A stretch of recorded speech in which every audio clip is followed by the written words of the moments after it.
Good morning, ladies and gentlemen, and welcome to the Advanced MD and Metagame webinar on how to assess the health of your billing department.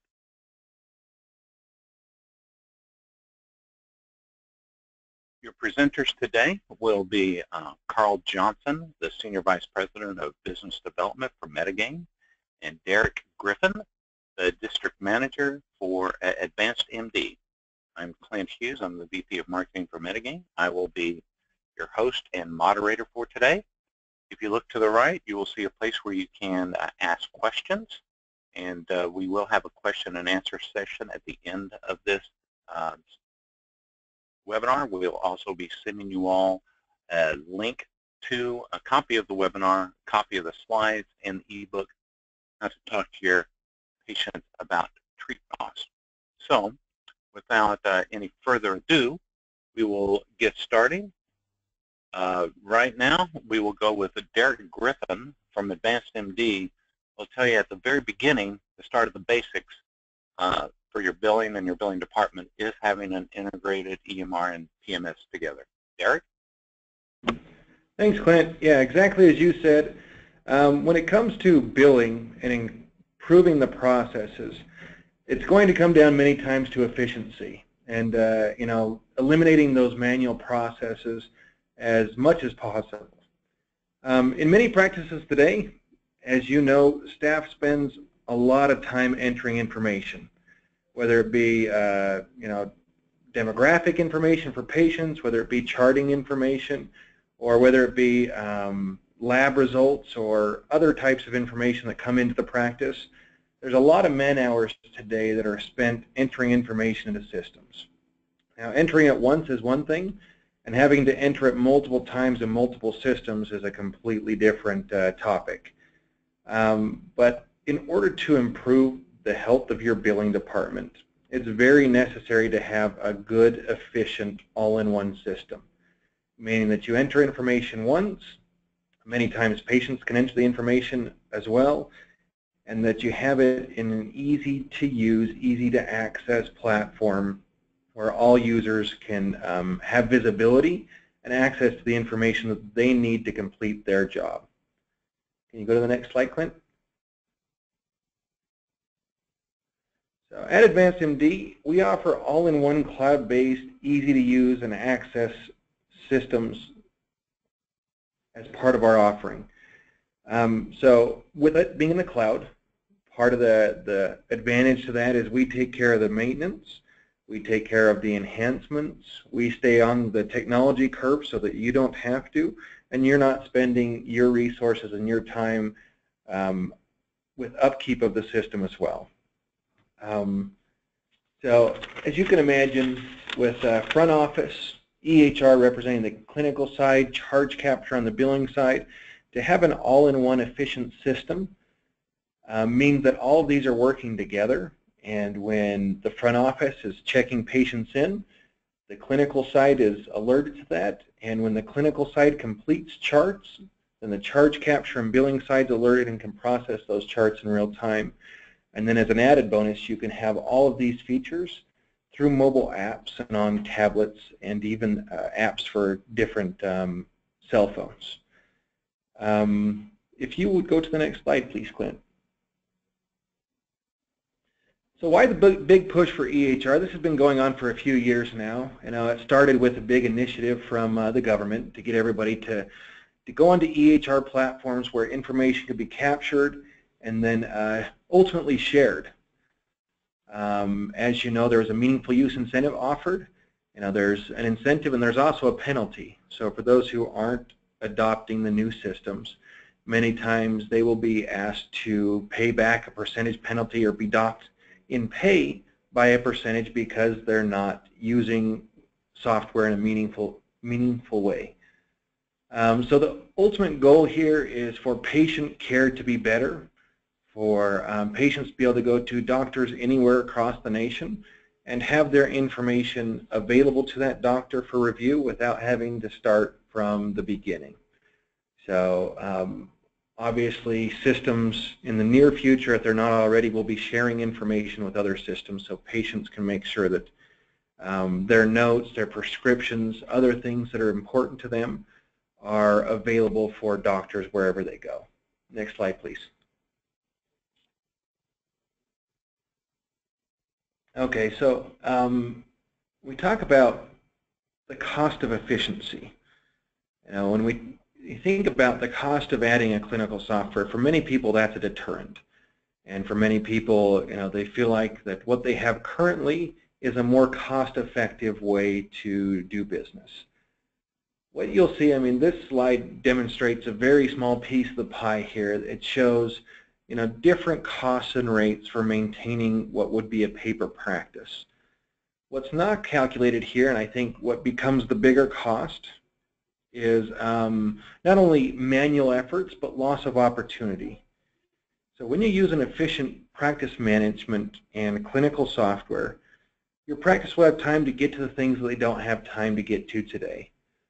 Now, when I go out and I visit with practices across the nation, it seems like everybody has a to-do list, and they're forced to prioritize the to-do list because they don't have time to get to everything. Seems most billers have a stack of things on the side of their desk they simply don't have time to get to. So what we're offering with an all-in-one system is the ability to put everything in one, streamline the practice, and give hours back to the billing side, or even practice management and clinical side as well. Giving hours back in the day turns into dollars very quickly. Next slide, please. So here's a few myths about EHRs. The first one is financial, meaning that a lot of people and practices feel like their current systems are the most financially solid choices for them to make. There's a variety of different ways to show a return on investment for investing in a better system, but I would go back to efficiency in that by spending a little bit better, having a better system, it's going to give you hours back in the day to get to the things that you don't have time to get to today. Paper charge slips have been something that's been utilized for many years in practices where providers can go circle their codes quickly and have those sent off to be billed for either in-house or outsourced. And that's worked for many years. There is a better way to do that. There is a quicker way to do that. What that creates with a paper charge slip is at some point additional manual entry, whether it be whomever's preparing the charge slip or whomever is entering the information from the charge slip into the billing system. The other thing that's been out in the market as acceptable or normal is the loss of charts, notes, just with the day-to-day shuffle of papers, people coming in and out, just the fact that things are going to fall through the cracks. With a system that is complete, that offers all the different areas of technology, you can track your claims from beginning to end, and you can see who touched them when, you can see why, you can see any changes that were made, which greatly reduces and even in many cases eliminates what is seen as an unavoidable part of private practice. The next thing is security, and they talk about electronic records. A lot of doctors don't feel comfortable with the security piece of that. That is a big myth in the industry. Electronic records, electronic storage, way of not only taking notes electronically but storing them electronically is much more secure than the standard filing cabinets in an office, much more secure than the majority of other ways to store information today. So a system like AdvancedMD, we actively upgrade our security, we actively test our security, and it becomes a big priority for us. So you hear of data breaches across the country for different reasons, but many of those aren't built to the same standards as an AdvancedMD. So they're not built to HIPAA standards, they're not required. The different security protocols that AdvancedMD is required. And then one of the big wins here is portability of patient records. Now that's not exclusive to large practices. With a system like AdvancedMD, we are built to help all sizes of practice.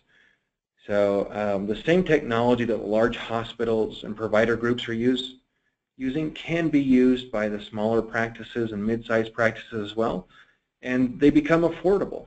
You know, with the system and the efficiencies that are offered, it quickly pays for itself and again allows you more time in the day to complete the things that you need to complete. If you go to the next slide. One of the big advantages, one of the things that we offer is mobile charge capture. And we touched on this briefly, but with an iPad or a smartphone, many times you can see schedules, you can capture charges, and you can control the speed of your billing from a tablet. So from virtually anywhere, you can enter charges on a tablet with the click of a button, and you can electronically send those charges to the billing side, whether it be in-house billing or an outsourced company.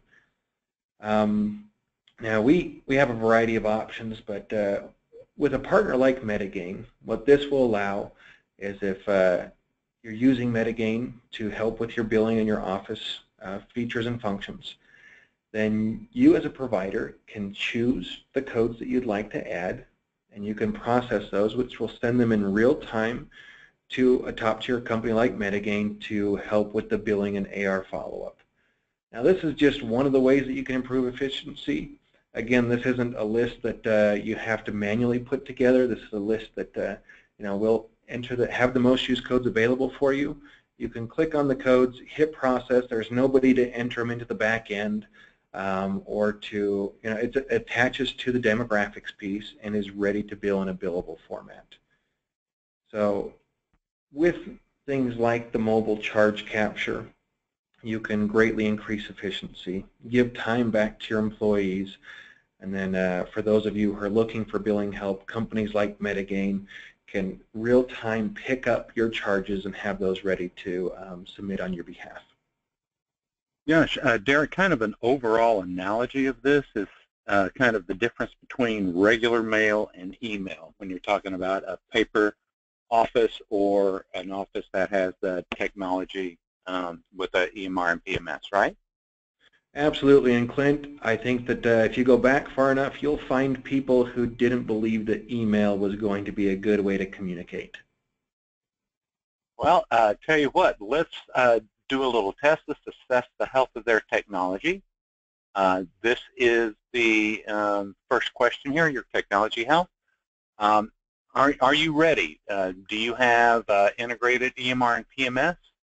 Just a PMS? Just an EMR? You have your EMR and your PMS, but they're not integrated, or neither an EMR or PMS. Let's see how you rank with your peers that are on the webinar today. Because the first step is in the technology. So we will leave it open here. Only about 37 have voted, 37%. And most people are up to speed. They have an integrated EMR and PMS. Gosh, some of them have them, but they aren't integrated. Boy, 13% have neither an EMR or PMS. We will keep it open for a few more seconds. About half of you have voted. So please just click one of those and say submit. And we'll be closing the voting here just about right now. So, as you can see, the results of we're sharing the poll results, as you can see right there, 61% have an integrated EMR and PMS, 16% have neither, so you're still on the paper. And about 20% of you have them, but they're not integrated. So that's almost 40% that still need to get up to speed on their technology. So what's the next step on how to address the health of your billing? There we go. Let's hide this. Go to the next slide. There we go. Here's the old saying: if you can't measure it, if you can't manage it if you can't measure it. That's the deal. So that's where we're going to bring in Carl Johnson, the Senior VP of Business Development for Metagain, with a lot of years out there in the field helping people to figure out efficiently how to get that reimbursement. So Carl. Thank you very much, Clint. And Derek, thanks for your good words. I will put out a little shameless plug for Advanced MD. We do work on many different software systems, some of them large, some of them small, but our favorite by far, is Advanced MD. It works well for many practices, and the fact that it's fully integrated, makes, our job a lot more efficient. At the end of the day, you're going to be able to collect more money. All right, let's jump right into the slides, Clint. So what I'm going to do today is spend a little time going through 5 key metrics in a practice analysis. Now, practice analysis is a process that we use when we're getting to know practices. We take live data from their systems and analyze it. We take a year's worth of data. And for all the things I'm talking about here today, I do recommend looking at a longer period of time so that you can see trends or issues, in a meaningful way that's statistically significant. So what we do is we're going to look at live data to give some feedback to a practice on how they're doing with their billing. And this is really kind of a healthy thing to do, along the way for your practice. Don't worry that some of this is going to look awfully complicated. As Clint said, we'll send you the deck or the slides, and if you need help with it, don't hesitate to reach out with us. So there's 5 areas that we're going to go over, plus I have a bonus at the end. It's a simple thing to do, but effective, that we're going to go through today. And overall, what we're doing is we're going to be looking at 5 things.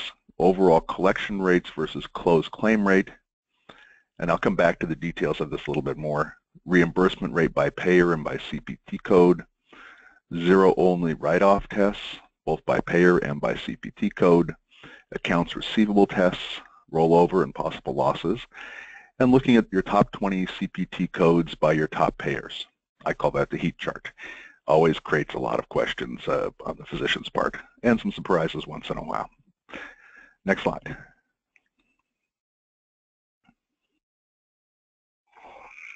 All right, so overall collection rate versus closed claim collection rate.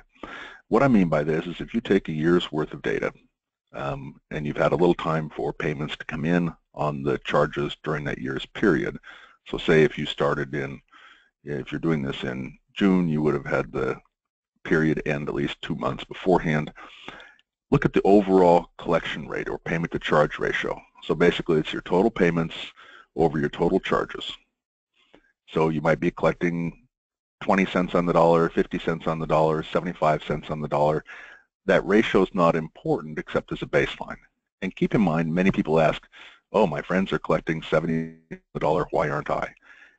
That number, that overall collection rate, is in some sense an artificial number and based solely on what your fee schedule is like. So if you're charging 10 times Medicare, you're going to have a lower collection rate than if you're charging 1.5 times Medicare. So that's the first thing I look at, is the overall collection rate. The second thing I look at is the closed claim collection rate. And what I mean by that are the claims that are paid in full or nearly paid in full, the claims that went well. You sent out a claim, you received a payment, you posted the payment appropriately, put in a box, tied with a bow, complete and done. You may have had to make a phone call, you may have had to send some notes, you may have had to do some follow-up on that claim to get it paid, but you got it paid. So I look at the reimbursement on those closed claims versus the charges on those closed claims. Those are the claims that are your good claims, the one that went well. I'm not including things that still sit on the AR or things that were written off. But basically, this is the average of your best paid claims. So the difference between those two numbers, say on your overall collection rate, you're collecting 50 cents on the dollar. On your closed claim rate, you're collecting 45 cents on the dollar. That 5 cents in between is the opportunity for improvement. And so that's what you're looking for. So when you're looking at your overall claim, this is probably by far my favorite test to look at to say, how am I doing? So this is going to tell you how you're doing. Let's jump to the next slide, Clint. And graphically, I'll show you what I've done here is I like to look at the trends. So if we start on the top, and don't worry about understanding all this at the moment, you could certainly go back and take a look at it. You could type it into Excel and do it yourselves. I'm looking at charges, payments, adjustments, patient charges, payments, and adjustments on a month-by-month basis, so I can look at trends to say, is something happening with my charges? Are they going up? They're going down? The adjustments are going up or down? Are they proportional to the charges? Just does it make sense? I also like to look at average payment per visit and average charge per visit to see if there's a trend. For this example, we have September of 2014, where their average payment per visit dropped to $190 when their average was over $200. And so you just want to know what's going on. Now maybe there's a reason for it. Maybe your biller was on vacation in August and you didn't send out as many claims as you did. Now when I'm doing this, in each month, I'm putting the charges that were generated during that month, and then I'm doing the payments and adjustment on those charges. So typically in your practice management software, you're able to run things by visit date, date of service, but you can also run payments by posting date or based on the date of service. And so if you're running it on date of service, this is going to give you an idea of what's happened with those claims over time. And then down at the bottom, I'm looking at collection rate and adjustment rates just to see if something's going on. And in this case, you know, we see that that collection rate dropped to 42% in September. So you really want to know what happened in September. So this is going to point you in the right direction. So let's jump to the next slide.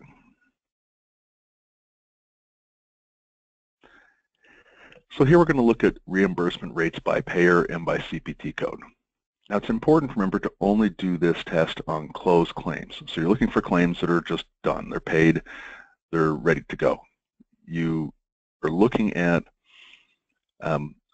what you charged, what you got paid, and I'd like to do this by payer and by CPT code. And don't make yourself crazy by trying to do every one of the 500 or 600 CPT codes that you might have used over the course of the year. But if you look at the top 10 or 20, that's going to give you a really good idea. I like comparing financial classes. In the payer, you know, it's not probably fair to say I'm looking at my Medicaid business versus my out-of-network Blue Cross business and saying, why am I not making as much on Medicaid? That should be fairly intuitive. It does require, this test, that you have a common fee schedule, and I do recommend that to everybody, to have one fee schedule that's uniformly applied across the board to all codes and all payers. An easy way to do this is by just doing a multiplier of Medicare. Typically 2 to 3 times Medicare is a good safe number. You just want to make sure that you're charging enough so that an insurance company never pays you in full for the services that you're rendering.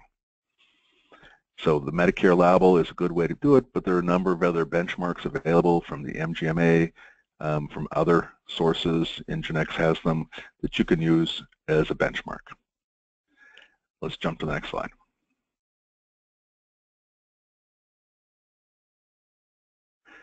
So here's a good example.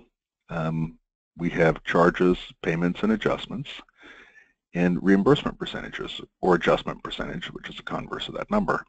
And you're looking at the different payment amounts, payment ratios between the two. So you could see with the Medicare Advantage, your reimbursement rate is 29%. With our self-pay, this practice did a good job.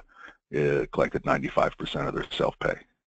But others vary a little bit from plan to plan, and it's just good to understand this. So we're not talking about including in this analysis claims that were not paid because there wasn't contracted or it wasn't medically necessary. I'm just looking for closed claims. I also like to exclude things that are considered bundled. So if you have a code, for example, venipunctures with the Blue Cross or urine dip with a Blue Cross office visit that's going to be bundled every time, that would lower the payment to charge ratio on Blue Cross. But because of their policy, it's just a non-covered service, I exclude those from this analysis. So we're looking at those ratios and saying, is there something going on here with a particular plan that in the same financial class that should be paying similarly? Now maybe it's just a bad contract, but maybe it's something that's going on that United is asking for lots of medical records and your billing staff is not submitting them or not in a timely manner. All right, let's jump to the next slide. And here we can see this by CPT code. Obviously, maybe not so obviously, this is an ophthalmology practice. So what we're seeing is we're seeing different reimbursement rates based on different CPT codes. Now that could be because a procedure is a secondary procedure, or it could be because it's something that is bundled, but the providers, unbundle it frequently when a payer doesn't allow it. But this is good to look at to give an understanding of what's going on by CPT code. Am I having a hard time getting paid for my cataract surgery, but doing okay on my office visits? All right, next slide.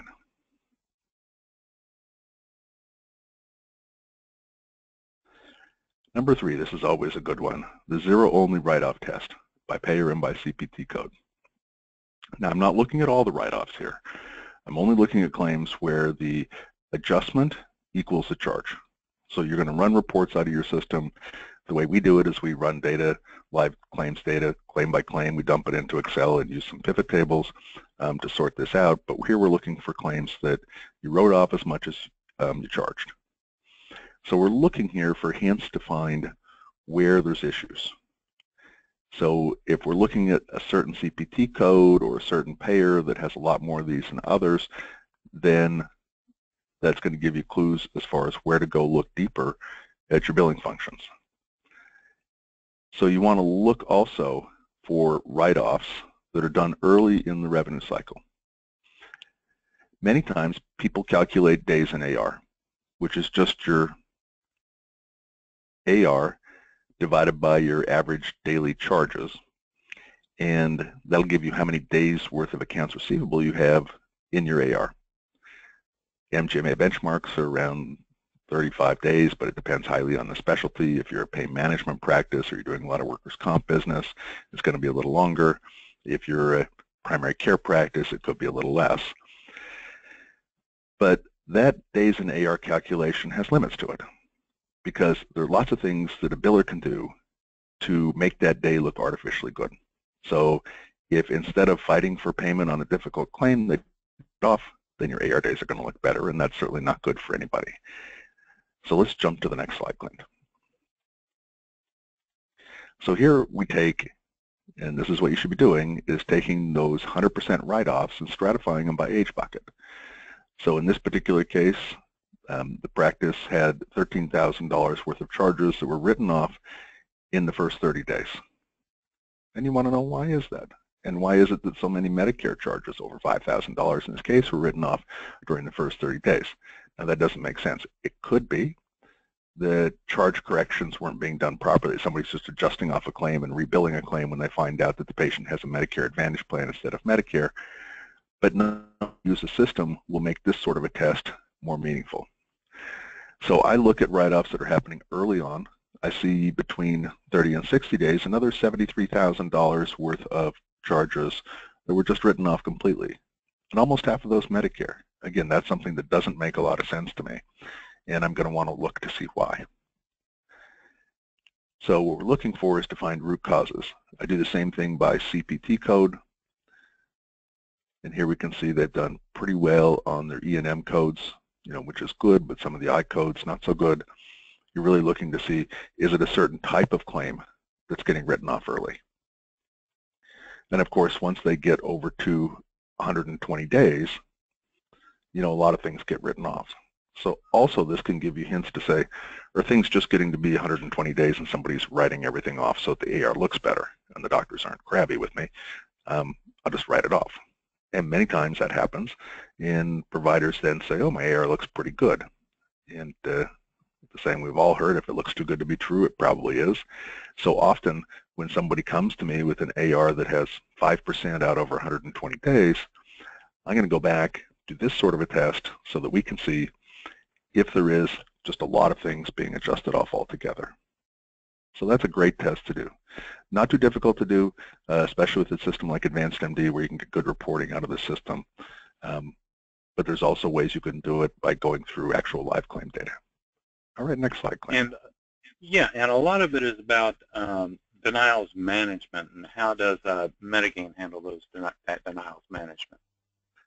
Well, I think you have two kinds of denials generally that you want to make sure you're addressing appropriately.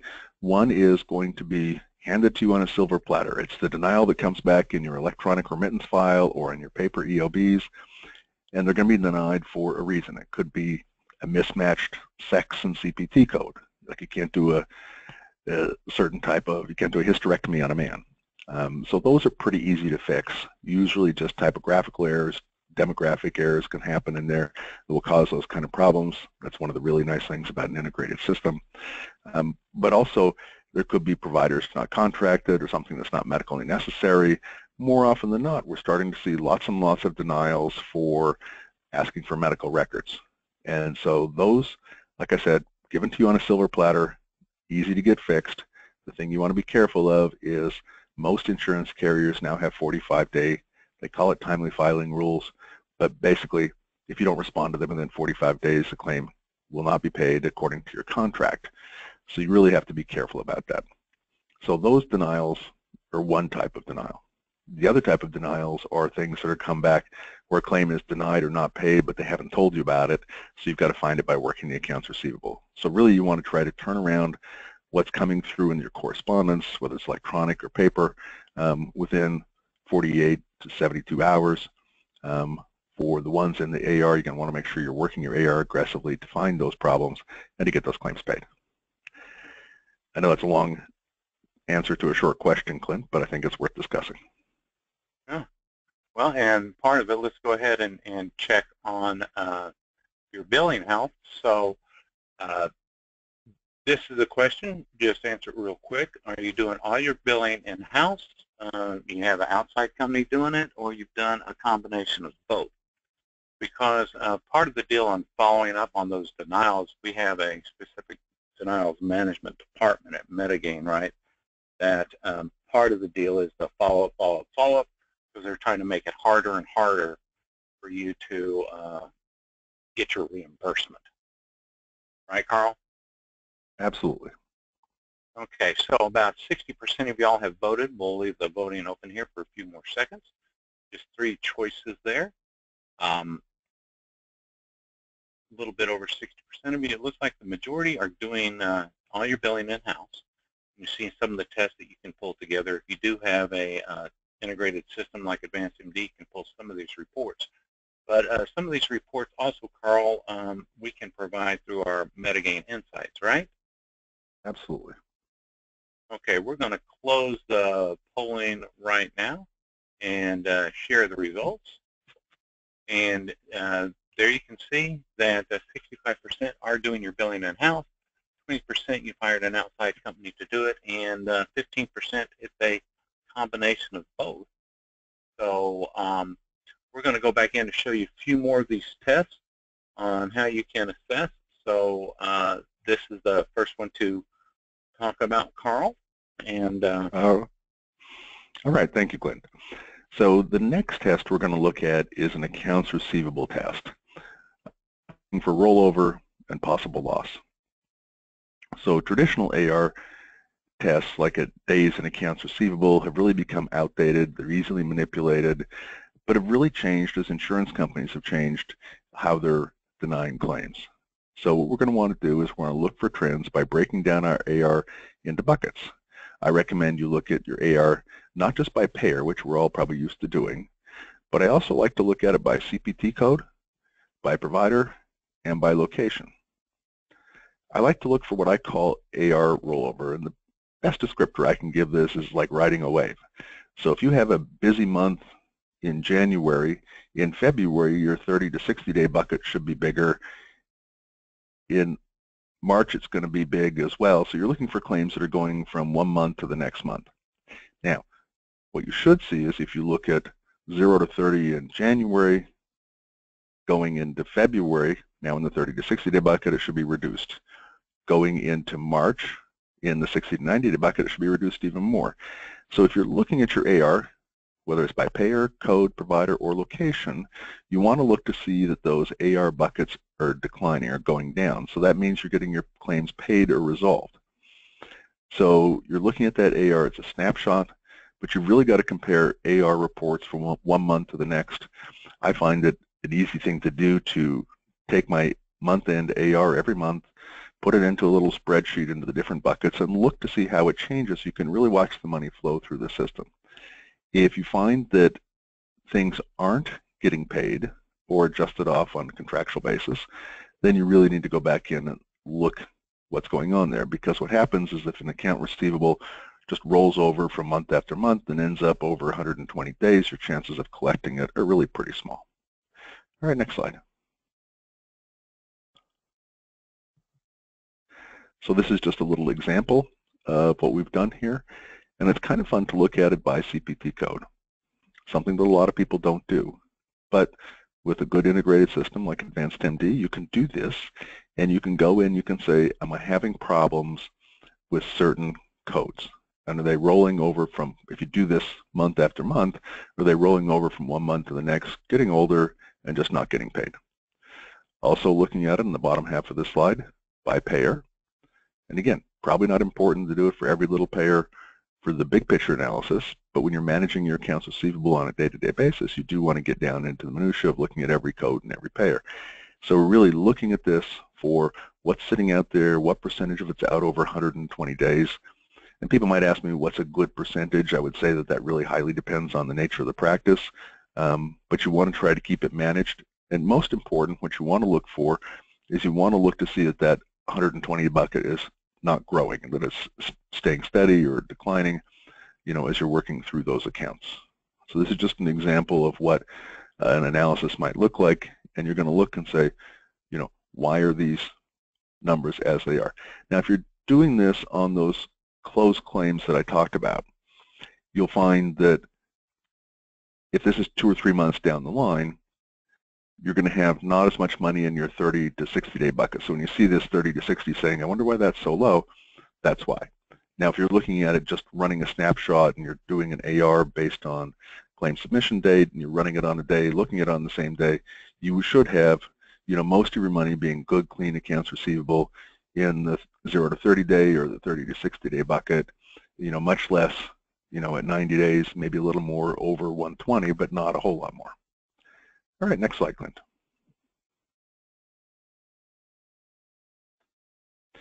And this is a really fun one. Doctors frequently have a lot of misconceptions about how much they're getting paid for the services they render. So what I like to do is, again, the only way to really do this is to look at the closed claims. But looking at closed claims, I take the top 20 CPT codes and my top 10 payers, put those into a matrix. So I'm taking an average of payments on a certain CPT code for a certain payer on claims that are paid, mostly paid or adjusted, so you have a really good feeling of what I'm really getting on a claim-by-claim basis. Now, if you have an enhanced rate contract with a payer, and that's common but not all the time, you want to look at those averages and say, how close are those to my contracted rates? If they're way off, you could have a problem. It could be the payer just never loaded your enhanced rates in the system. I see that all the time, where they were loaded in and then they dropped off when they did some sort of update. But also, you can get a feel, is there a certain type of code that even though I might have a nice enhanced rate for, they end up not paying at that higher rate for some reason, whether it's a multiple procedure reduction, that's a common one, especially in radiology codes, or a code that you have a rate for, but they're calling it not medically necessary more often than not. So really looking at that contract to see how close you are from that contracted rate is a really healthy thing to do. Let's jump to the next slide, Clint. So here is the table that I've generated. And again, this is a little bit complicated, but it's nice. I like to look at a 99214 because that's my favorite code, the very last one on this list. And we can see that we have quite a range in reimbursement between all of those codes. So we have a range of $98 on a high to $55 on a low, and an average of $74. So it's good for us to look at this and say, who are my better payers? I see I'm doing pretty well for Medicare, but Aetna, no surprise to most of you, is not paying you as well as we all wish they would. So this is something you can look at, you know, in many different ways. It will give you a lot of clues about what's going on in the practice, but really looking at charges that are settled in full, where the charges equal the payments plus the adjustments. That's the mathematical piece of this. I typically don't include codes that are written off altogether, or I don't include patient transactions in this, but I'm looking at what the insurance company is paying me. All right, Clint, let's jump to the bonus question. Okay, so the first 5 tests require a fair bit of analytic work. And if anybody would like to do that, we could certainly help them with it. But I'll give you a bonus test just to get kind of a gut feeling, a gestalt, if you have that, of how your billing department is doing. And this is one of the easiest things to do. It takes some time, but just randomly pull 100 claims that are over 120 days old, that are still open on your accounts receivable, that aren't paid. And just go through them. Go into each account, read the notes. I always like to make a couple of notes to kind of categorize what's going on, and you'll definitely see a pattern emerge. So you can see, is there a follow-up going on, or things just out there getting written off? Another way to do this too is, if you remember those write-offs, things that are 100% written off, where the charge equals the write-off, to go in and do some of those codes as well, and you can also see some trends. So Clint, those are 5 ways you can look at your accounts receivable, your billing process, plus the bonus method, which is keep it simple, stupid, that I always like to do. And certainly I think if you go through this, you'll have a much better idea of how you're doing. Many people that do billing in-house, believe they have a lot of control over their processes. Frequently, they have much less control than they think. That they think they're doing a good job, they have nice folks that are doing the work, but they might be in a situation where they just don't have the right amount of people or the right skill sets to be able to maximize their collections. Getting paid by the insurance companies is not getting any easier. There's more and more of your money that's becoming the responsibility of patients, and that's at least twice as difficult to collect as it is to collect from the insurance companies. And really understanding how you're doing with your billing is critically important to maintaining a healthy practice. And I see you've got a poll question for us. Yes, and that's one thing that you were talking about earlier, Carl. It's not only the people, but what Derek pointed out, the technology, because 40% of our attendees here, don't have an integrated system, and so when you combine that with just manpower and everybody's trying to do 3 jobs at once, it becomes a little complicated. And so here it is. We're going to do a survey here about your practice size. So we'll see what multiple of your issues and problems there might be. So it's just real easy to click this. What size is your practice? 1 to 3 providers, 4 to 10, or over 10.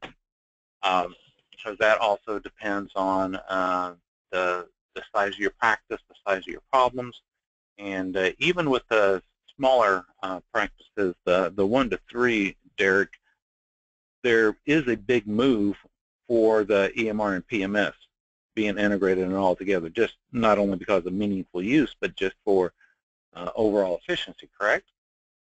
That's correct. I mean, small practices with the right system can run just as efficient as large practices and hospitals.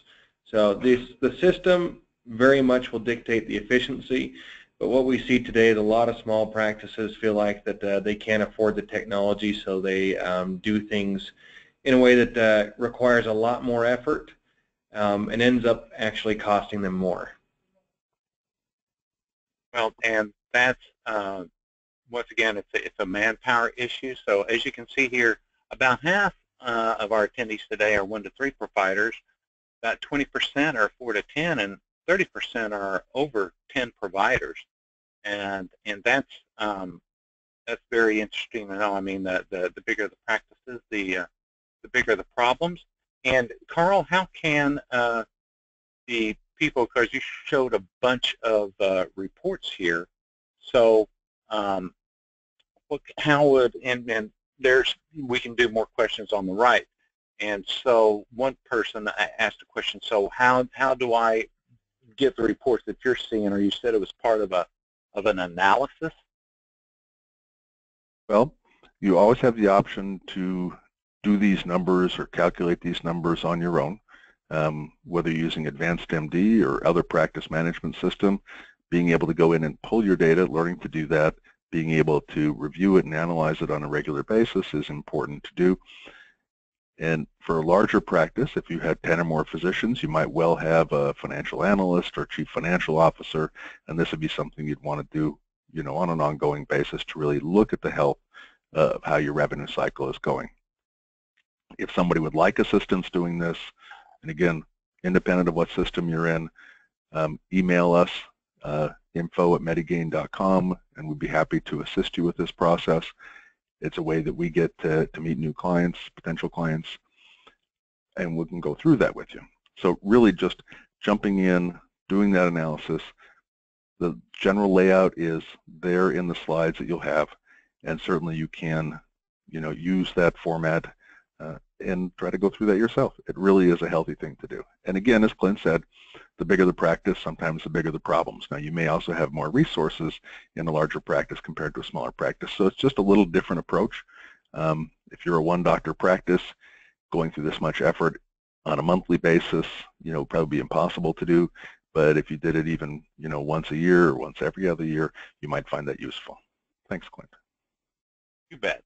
And folks, as you can see here, be looking for your inbox. We'll be sending you a link to the recording, the slides, and also the ebook about how to talk to your patients about treatment costs.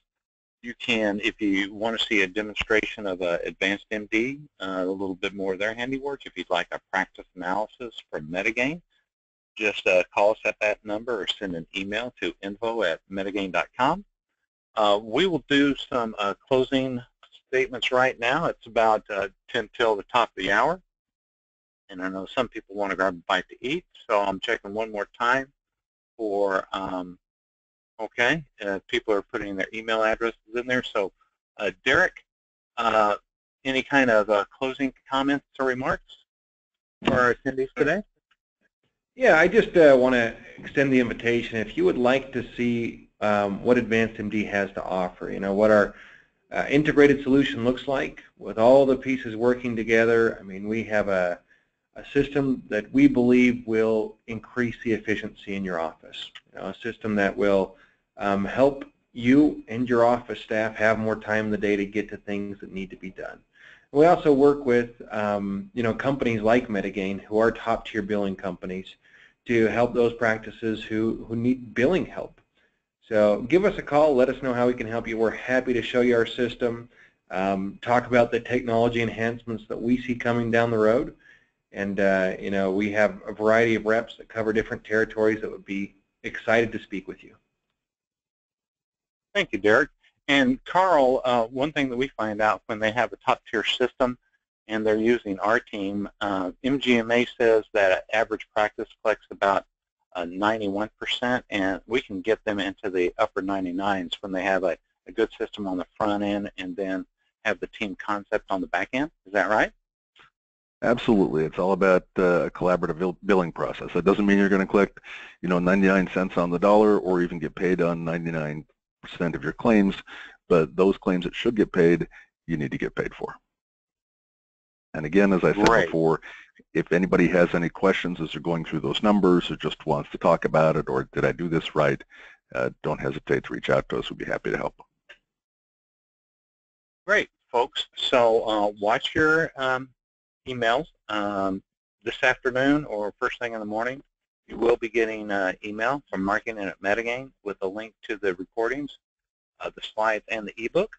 I'd like to thank Derek Griffin with Advanced MD and Carl Johnson with Medigain for their presenting.